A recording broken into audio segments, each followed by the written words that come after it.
የምሬት ቦታና ቤት ለገዛችሁ መግዛት ላሰባችሁ ሰዎች ጠቅላላ አዲስ አዋጅ ወጥቷል። አዋጁ ምንድነው? ማን አዋጁን ያወጣው? የምነግራችሁ ይሆናል ማለት ነው። ይህንን ቪዲዮ እስከ መጨረሻው በማዳመጥ ለሚመለከታቸው አካላት ለእህት ወንድሞቻችን እንድታደርሱ ስላሳስባለሁ። ኃላፊነት የሚሰማው ሰው ጠቅላላ ይሄን ነገር ሳያደርግ ወደ ኋላ ይላል ብዬ አላስብም ማለት ነው።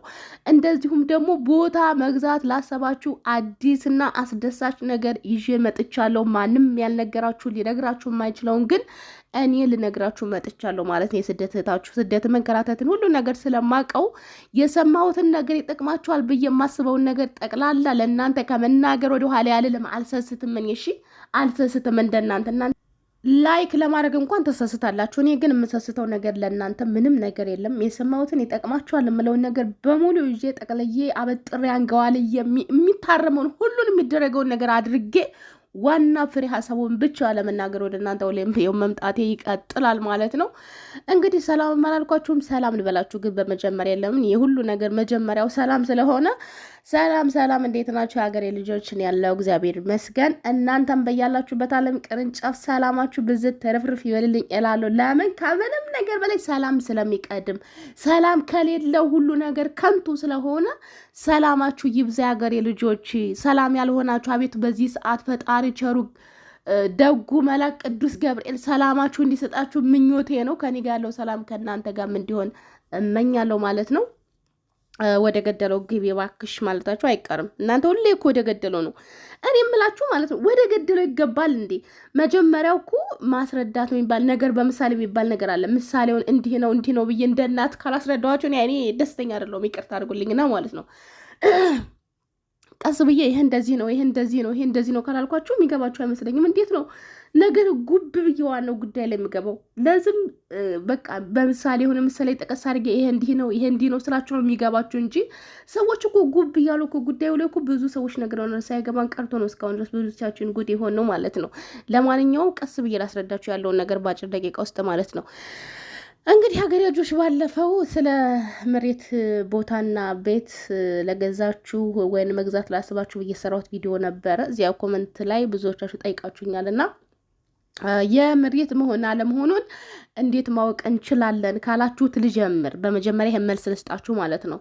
የመሬት መሆን አለመሆኑ ያው መሬት ከሆነ ማስረጃው አለ። እነዚያ ሰዎች ጋር ስገዙ ደብተር አላቸው፣ ስሙ ሁሉ ነገር ያስታውቃል፣ እንዴት እንደተመሩ በአጠቃላይ የተመራበት ጊዜ ሁሉም ነገር። ይሄ ምንም ጥያቄ የለውም። እንደኔ የማታውቁ ናችሁ እንዲህ የምትጠይቁኝ። ነገር ግን እነሱ ጋር መሬት መሆኑን በዚህ ማረጋገጥ ትችላላችሁ። ነገር ግን የመሬት ያልሆነ አንዳንድ ሰዎች አሉ፣ በጣም ባለሀብቶችን በሏቸው ምንም በሏቸው በጅምላ ይገዙና በችርቻሮ መልክ የሚሸጡ ሰዎች አሉ። ከእነሱ ነው እንድትጠበቁ ያልኩት እንጂ መሬት ምንም የሚያጭበረብር ነገር አይደለም።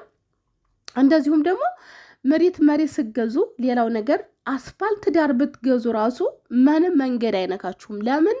መንገድ የሚወጣበት ቦታ ታይቶ ነው የሚመራው ማለት ነው። አውቀው ይሄ በዚህ ቦታ መንገድ ይወጣል፣ በዚህ ቦታ መንገድ ይወጣል፣ ውስጥ ለውስጥም በሉት ዳር ላይም በሉት ብትገዙ መንገድ ይወጣበታል። ምን ብላችሁ የሚያስጨንቅ ነገር አይደለም። ለምን? አይተው ስለሆነ የሚመሩት እነሱ ሁሉም ነገር ተረጋግጦ ስለሆነ የሚመሩት ማለት ነው። አሁን አንዳንዱ ሰዎች እንደዚህ ነጋዴዎች በጅምላ ገዝተው ከገበሬ እንደዚህ በችርቻሮ መልክ የሚሸጡ ሰዎች የቱ ጋር መንገድ ይውጣ የቱ ጋር መንገድ አይውጣ የሚለውን ነገር ራሱ አያውቁትም። ገባችሁ? መንገድ ያልግዛ ብትሉ አይ መንገድ ከወጣበት ይሄ እንዲህ ነው እኔ ያለሁበትም ኃላፊነቱን ተወስጃለሁ ምናምን ብቻ አይነት ነገር ጥርጣሬ ያላቸው በራሳቸው ኮንፊደንስ ያላቸው ማለት ነው። መሬት ከሆነ መሬት ነው አለቀ። ምንም የሚያስጨንቅ ነገር የለም። መንገድ ዳርም ገዛሽ ውስጥም ገዛሽ ምንም የውስጥ ለውስጡ መንገድ አልቆ ሁሉ ነገር ተጠናቆ እናንተ ቤታችሁን ብቻ ሰርታችሁ የምገቡበትን ነው የሚያስረክቧችሁ። መሬት በነገራችን ላይ በጣም አሪፍ ነው። በቃ ጭቅጭቅን ትርክ የሌለበት ነገር ነው መሬት ቦታ በዚህ አጋጣሚ ማለት ነው። እና ይህንን ብዬ ካልኳችሁ እንግዲህ የሀገሬ ልጆች ዛሬ ወደ መጣሁበት ጉዳይ ለገባ አይደለም። በአጠቃላይ የመሬት ቦታ ለገዛችሁ እና ቤትም ለገዛችሁ መግዛትም ላሰባችሁ አዲስ አዋጅ ወጥቷል ብዬ ነው ወደ መግቢያ ላይ የገባሁት ማለት ነው። ያንን አዋጅ ያወጣው ማን ነው ካላችሁ አዋጁን ያወጣሁት እኔ ራሴ ነኝ አዋጁን ያወጣሁት። ለምን? የሀገር ልጆች ማወቅ ስላለባችሁ አንድ ማወቅ ያለባችሁ ወሳኝ ነገር ማለት ነው። በአሁን ሰዓት ቦታ ምን እንደነካው ራሱ አላቅም፣ በጣም ቀንሷል። ብር ያላችሁ የትም ቦታ ብትሆኑ እኔ አሁን የዛሬ ስንት ዓመት በጣም ውድ ነበረ። ግን አሁን ምክንያቱ ምንድን ነው መንስኤው ምንድን ነው የሚለው ነገር ለእኔም አልገባኝም። ነገር ግን ቦታ ቀንሷል ማለት ይሄን ነገር ሳልነግራችሁ በቀር ደግሞ እኔ ደስተኛ አይደለሁም። ይቅርታ አድርጉልኝና ማለት ነው ደስተኛ አይደለሁም። ለምን ይከነከነኛል? ይሄን እኮ መግዛት የምትፈልጉ በቃ አቅሜ አይፈቅድም እንደዚህ ነው እያላችሁ ቁጭ ያላችሁ ሰዎች ትኖራላችሁ። ስለዚህ ይሄን ነገር ላሳውቃችሁ ይገባል ብዬ ነው ወደ እናንተ የመጣሁት ማለት ነው። ቦታ የምሬት ቦታ በጣም በጣም በሚገርም ሁኔታ ምክንያቱ ምን እንደው ባላቅም 1.3 ሚሊዮን ምናምን ሊሉ የነበሩ ሰዎች አሁን ወደታች በቃ ወርደው ነው የሚጠሩት ራሱ ማለት ነው ሻጮቹ። ምክንያት ምንድን ነው ይሄ የሆነው ነገር ምንድን ነው? እኔ ራሱ አላቅም። ነገር ግን ቦታ በጣም ነው የቀነሰው። ብር ያላችሁ ሰዎች ጠቅላላ ይሄንን ጊዜ ተጠቀሙበት። እኔ በጣም ብዙ ጠይቃለሁ በነገራችን ላይ ምክንያቱ ምንድን ነው? ከአንድም ሁለት ሶስት ሰው ነው ይሄ ቦታ እንደዚህ መቀነሱን የሰማሁት ማለት ነው። ከአንድ ሰው አይደለም፣ ከሁለት ሰው አይደለም፣ ከሶስት ሰው ከዚያ በላይ ነው የሰማሁት። ትላንትና ራሱ ቤት አልነበርኩም፣ ሌላ ቦታ ሄጄ የወልጅ ጓደኛ ደውላልኝ ስራ ምንም አልነበረኝም እና ቁጭ ብዬ ረጅም ሰዓት ነው ከሷ ጋር ያወራ ነው እና ያለውን ነገር ስታስረዳኝ በጣም ነው የተገረምኩት። እኔ የዛሬ ስንት ዓመት ገና አዲስ የተመሩት ራሱ በሚሊዮን ነበር ይሸጥ የነበረው። በጣም ገዢ ነበር ምናምን ነገር። አሁን ላይ ገዢ የለም፣ ሻጭ ነው ያለው። ይጠራሉ ግን የሚገዛቸው እንኳን የለም። ለዛውም በጣም ቅናሽ ሆኗል ማለት ነው። እና ይሄንን ጊዜ ተጠቀሙበት ፕሊስ ፕሊስ ፕሊስ። ብር ያላችሁ ሰዎች ልላችሁ ነው ዋናው የመጣሁት ዋና አዋጅ ይሄ ነው። አዋጅ ያወጣሁበት ምክንያት ይሄ ነው ማለት ነው ጓደኞቼ። እና ቦታ ስገቱ እንደነገርኳችሁ ከዚህም በፊት ቪዲዮ ሰርችላችኋለሁ። አሁንም ደግሞ አስረግጬ የምነግራችሁ ነገር ምን እንደው ታውቃላችሁ? የመሬት ቦታ ስገዙ በጣም ጥንቃቄ አድርጉ። እንደነገርኳችሁ የመሬት ቦታ ትንሽ ናት፣ 150 ካሬ ነው አንድ ሰው የሚመራው ማለት ነው። ከዚያ በላይ ከሆነ እንደዚሁም ጨምር አድርጎ ይሄን ያህል ግዢ ምናምን በብዛት የሚሉ ሰዎች እነዚህ ነጋዴዎች ሊሆኑ ስለሚችሉ ጥንቃቄ አድርጉ። የማይሆን ቦታ ላይ ሄዳችሁ ገንዘባችሁን ጉድ እንዳትሆኑ ማለት ነው። በኋላ ወይ ስም ማዛወር አይቻልም፣ ወይ የሆነ ነገር አይቻልም።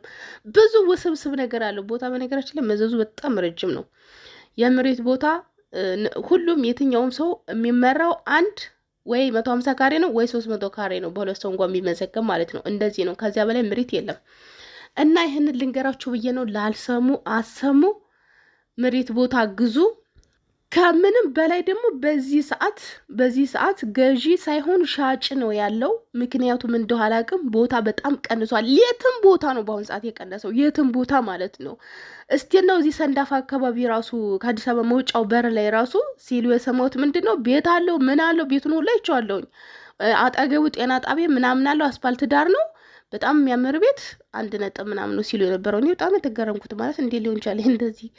ገባችሁ? ስለዚህ የትኛውን ቦታ አሁን ላይ ብር ያላችሁ ሰዎች ነገ ምናምን አትበሉ።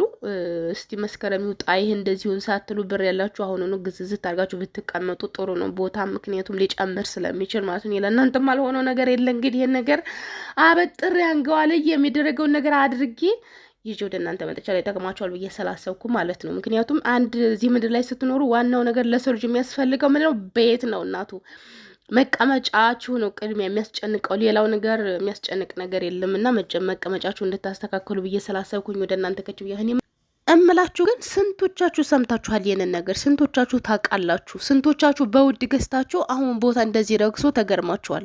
ስንቶቻችሁ ናችሁ እንዲሆናችሁ ታላቅም? ስንቶቻችሁ ሰምታችኋል መቀነሱን? እስቲ ያሳውቁኝ። እኔ ግን ከ2 ወር ምናምን በፊት ሰምቻለሁ። ግን 1 ሳምንት ቀንሶ ድጋሚ ሊጨምር ይችላል በሚል ሁኔታ ነበር ዝም ያልኩት። ከዚያም ከሌላ ሰው ድጋሚ ሰማሁኝ ቦታ በጣም ቀነሰ፣ እንደዚህ ሆነ። አሁንም ዝም አልኩኝ። ለሶስተኛ ጊዜ ስሰማ ግን አየ ነገር እስቲ ሌሎቻችሁ መግዛት የምትፈልጉ ብር ያላችሁ ሰዎች አልገዛችሁ ሰዎች እንድገዙ ብዬ ይህንን ነገር ሰምቶ አንድ ሰው ወይንም ደግሞ 2 ሰው ቢጠቀም ብዬ ይዤ ወደ እናንተ መጥቻለሁ ማለት ነው። እንግዲህ ያለው ነገር ይሄ ነው። ተጠቀማችሁ ተጠቀሙበት። በድጋሚ በሌላ አዲስ መረጃ እስከምንገናኝ በያላችሁበት ሰላማችሁ ይብዛ። አምላክ ሀገራችን ኢትዮጵያን ሰላም ያርግልን። ቻው።